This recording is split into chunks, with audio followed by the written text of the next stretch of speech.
আমাদের acting chairman সাহেব, যিনি এবং যার নেতৃত্বে আমাকে ফেনী 3 আসন থেকে নমিনেশন দেওয়া হয়েছে, তাদের প্রতি আমি কৃতজ্ঞতা জানাই। সবচেয়ে বড় কৃতজ্ঞতা হলো আমাদের ফেনী এবং সোনাগাজীর, দাগনভূঞা এবং সোনাগাজীর যেই আমার ভাই বলেন, বোন বলেন, মা বলেন, চাচা বলেন, ভোটার বলেন, তাদের অকুণ্ঠ সমর্থন আমাকে সাহস জুগিয়েছে নির্বাচন করার জন্য। আপনারা সবাই এখানে জানেন যে আমি দীর্ঘদিন রাজনীতির সাথে জড়িত থাকা সত্ত্বেও আমি কিন্তু কোনো দিন নির্বাচন করি নাই, কোনো ধরনের নির্বাচন আমি করি নাই, শুধু বাণিজ্যিক সংগঠন ছাড়া।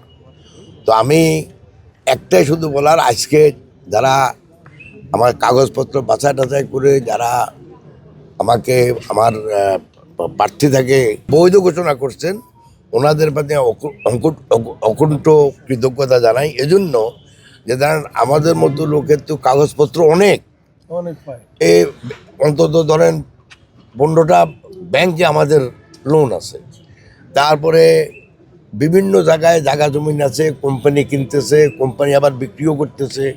এই যেগুলি যাচা বাছা যে কষ্ট করে ওনারা করে সব ঠিক পাইছেন এবং ঠিক মতো যাচা বাছা করছেন, সেজন্য ওনাদের প্রতি আমি কৃতজ্ঞতা জানাই। তো আপনারা সবাই দোয়া করবেন। এখন তো আমাদের আসল নির্বাচনের পালা আসতেছে। RICL TMX, যুগের পর যুগ স্থাপনা থাকে মজবুত। তো আপনাদের সবাই দোয়া কামনা করি, ফেনী জেলার সবাই দোয়া কামনা করি, বাট বিশেষ করে আমাদের সোনাগাজী এবং দাগনভূঞার আমাদের ভাই বোন, মা, চাচি, ভোটার সবাই আমি দোয়া কামনা করতেছি।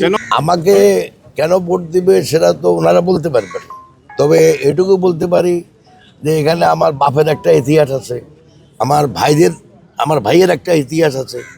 একজন বাপ ছিল ইউনিয়ন কাউন্সিলের মেম্বার, চেয়ারম্যান, উপজেলা চেয়ারম্যান, তারপর আমার ভাই ছিল তখন চেয়ারম্যান বলতো, এখন মেয়র বলে। তো আমাদের তো ঐতিহ্যিকভাবে একটা ইতিহাস আছে ফ্যামিলির। তাছাড়া আমি তো সবসময় ওনাদের সাথেই আছি। সো যদিও দাগনভূঞাতেই আমার জন্ম, যদিও সোনাগাজী আমার জন্ম না, কিন্তু সোনাগাজী আমার মায়ের নানার বাড়ি, আমার মামু টামু ওদের খালার বাড়ি। তো অতএব আমাদের আমার যে বন্ধন দাগনভূঞার লোকদের সাথে দীর্ঘদিনের এবং সোনাগাজী লোকদের সাথে জন্মগতভাবে, আমি আশা করি ওনারা বিবেচনা নেবে না। আমি আপনাকে একটা কথা বলি, আমার বয়স তো অনেক নাইবা বললাম পাবলিকলি। ফেনী জনগণের প্রত্যাশা কী, ফেনী জনগণের কল্যাণে কী করা দরকার, ফেনী জনগণের মান উন্নয়নে কী করা দরকার, এটা সম্বন্ধে আমি সম্পূর্ণ অবহিত। এবং আপনি যে ইস্যুগুলো এখন বললেন, এগুলি আমি পুরোপুরি জানি। আমি যখন নির্বাচন করার মনস্থির নিয়েছি, এই শেষ বয়সে এসে এগুলি করার জন্যই আমি মনস্থ করে আমি নির্বাচন করতেছি।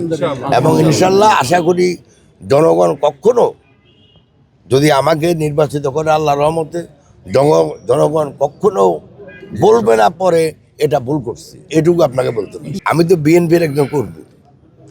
বিএনপি কোনো অফিসিয়াল পজিশন যদি থাকে, বিএনপি জানাবে এক।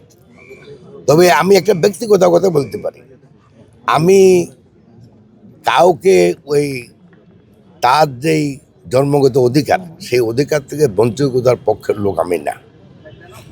আইন কানুন দ্বারা যদি কোনো পার্টিকে নিষিদ্ধ করে কিছু করে, তাতে আমার কিছু বলার নেই।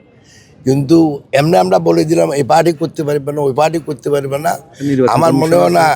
এখানে নির্বাচন কমিশন আছে, দেশে আইন আছে, দেশে সরকার আছে, ওনারা যারা ডিসাইড করবে, আমি ওই বাড়িতে যেতে পারবো না। অতএব এখানে এটা ব্যক্তিগত ইস্যু না, এটা একটা দলের ইস্যু, মানে একটা দেশের রাজনীতির ইস্যু, রাজনীতির ইস্যু মানে সরকারের ইস্যু, এটা আমাদের ইস্যু।